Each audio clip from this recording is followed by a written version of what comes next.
তুমি যদি হতে পাখি আমি হতাম গাছ, তোমায় নিয়ে থাকতাম আমি সারা বছর 12 মাস। যাই হোক, এই কথাটা যে বলবো এরকম একটা মানুষ আমার জীবনে এখন পর্যন্ত আসেনি। ইনশাল্লাহ আল্লাহ চাইলে খুবই শীঘ্রই চলে আসবে। তো হঠাৎ করে আপনাদেরকে পাখি ভিডিওটা কেন দেখাইতেছি, এই বিষয়টা নিয়ে আপনাদের কিছু না কিছু অবশ্যই জানতে মন চাচ্ছে। কেনই আসলাম আমরা পাখির দোকানে, কিসের জন্য হঠাৎ করে পাখির দোকানে এসে পাখি নিচ্ছি, ইত্যাদি ইত্যাদি। তো বেশ কিছুদিন আগে আমার বড় মা কয়েকটা পাখির বাচ্চা পাইছিল। বড় মা যেদিন প্রথম বাচ্চাটা পাইছিল সেই দিন ওইখান থেকে আনেনি, সেই দিন ওইখানে একটা ঝাঁকার উপর সুন্দর করে রেখে আসছিল যাতে করে পাখির মাটা পাখির বাচ্চাগুলোকে এসে নিয়ে যায়। কিন্তু পরের দিনে গিয়ে দেখে সেই পাখির বাচ্চাগুলো সেখানে পড়ে আছে, তার মা বাচ্চাগুলোকে এখনো নিয়ে যায়নি। সে কারণে সেই পাখির বাচ্চাগুলো আমার ছোট ভাইকে দিয়ে দিয়েছিল যে তাদেরকে কোনোভাবে বাঁচানো যায় কিনা সেই কারণে। আর ছোট ভাইয়ের সাথে আমিও সামিল হয়েছিলাম, যে কোনো মূল্যেই হোক আমরা পাখির বাচ্চাগুলোকে বাঁচাবো। এবং ইউটিউব দেখে পাখির বাচ্চাকে কিভাবে বাঁচাতে হয়, কি খাবার দিতে হয় সেগুলো টিউটোরিয়াল নিয়ে আমরা সেইভাবেই পাখির বাচ্চাগুলোকে খাওয়াচ্ছিলাম। কিন্তু দুঃখের বিষয় হলো আমরা পাখির বাচ্চাকে বাঁচাতে পারিনি। আমাদের কাছে পাখির বাচ্চাটা আসার পরে আমরা 3 দিন পর্যন্ত বাঁচিয়ে রাখতে পারছিলাম। তারপরে দুনিয়ার মায়া ত্যাগ করে পাখির বাচ্চাগুলো চলে গিয়েছিল। আর সেই পাখির বাচ্চাগুলোকে নিয়ে কিন্তু আমরা অনেক স্বপ্ন দেখেছিলাম যে বড় করব, পোষ মানাবো। কিন্তু আমাদের আশাগুলোতে পানি ঢেলে বাচ্চাগুলো দুনিয়ার মায়া ত্যাগ করে চলে গেল। ভাই, মা ছাড়া কোনো প্রাণীকে বাঁচানো অসম্ভব একবারে। তারপরে আমরা অনেক চেষ্টা করেছি কিন্তু বাঁচাতে পারিনি। পাখির বাচ্চাটা মারা গেল, পাখি পোষার যে আকাঙ্ক্ষা সেটা আমার ছোট ভাইয়ের মাঝখানে এবং আমাদের সকলের মাঝখানে থেকে যায়। তাই তো আমরা কয়েকটা সুন্দর সুন্দর পাখি নিয়ে বাসায় পোষার সিদ্ধান্ত নিই। আর পাখিগুলো নিতে আমাদের বেশি দূর যেতে হবে না, আমাদের বাজারে পাওয়া যায়। আসসালামু আলাইকুম এভরিওয়ান। এই মুহূর্তে আমরা রওনা দিয়েছি আমাদের বাজারে সুন্দর সুন্দর কয়েকটা পাখি নেওয়ার জন্য। আর আমাদের বাড়ি থেকে আমাদের বাজারটা খুবই কাছে, হেঁটে গেলে আপনার 5 মিনিট লাগবে, আর ভ্যানে করে গেলে ওই তো 2 থেকে 2.5 মিনিট। আর এই বাজারে যাওয়ার রাস্তাটা কি পরিমাণে সুন্দর আপনারা দেখতেই পাচ্ছেন। আরো বেশি সুন্দর লাগে যখন এই নদীতে ভরপুর পানি থাকে, পাশে দিয়ে নদী আর বাঁধের উপর দিয়ে রাস্তা, একেবারে অসাধারণ দৃশ্য ভাই,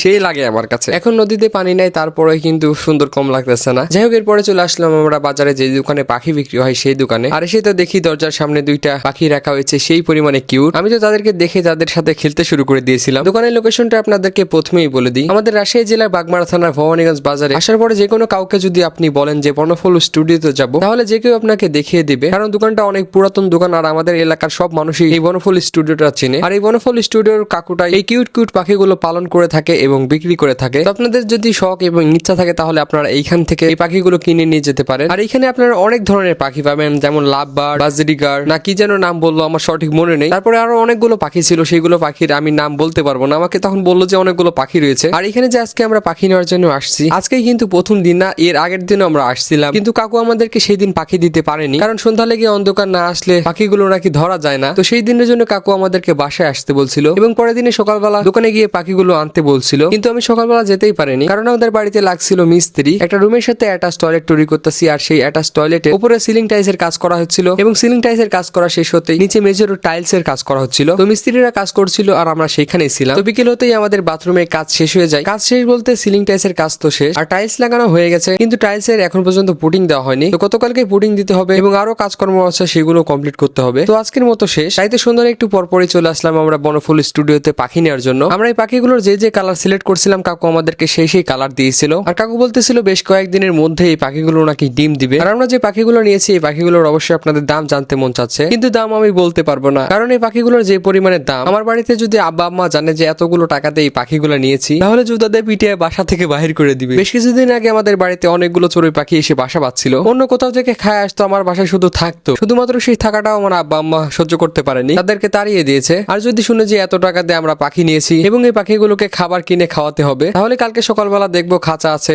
পাখি আর নাই। পাখিগুলোকে আমাদের কাছে রাখতে হলে দাম বলা যাবে না, আর আহামরি যে একটা দাম সেটাও কিন্তু না। আপনারা নিতে চাইলে প্রথমে এসে দাম শুনে যাবেন, তারপরে ধীরে সুস্থে নেবেন। এরপরে পাখিগুলোকে নিয়ে এবং পাখির নামে খাবার কিনে আমরা বাসার দিকে রওনা দিলাম। আর আমার থেকে আমার ছোট ভাইয়ের এই পাখিগুলো নেওয়ার ইচ্ছা অনেক বেশি ছিল, সে কারণে তো সে অনেক বেশি খুশি। তাকে দেখে আপনারা বুঝতে পারছেন, পাখিগুলোকে নিয়ে আগে আগে রওনা দিয়েছে বাসায় যাওয়ার জন্য। পাখিগুলো বাসায় এনে লাগলো আরো এক অশান্তি, তারা নিজেদের মধ্যে অনেক পরিমাণে ঠোকাঠুকি করছিল। মারামারি করিস না, ঠোকাঠুকি করে আসার সময় তো ঠিকই বাঁচলো না, এখন ঠোকাঠুকি করে মরবে না মনে হয়। না না ঠিক আছে ঠিক আছে, কিছু খুনছুটি খুনছুটি এর নাম কি বাজিগার ছিল, এরকম দরকুমিং করছিল। गिल दे ये कुछ दे सी जान से ऐसे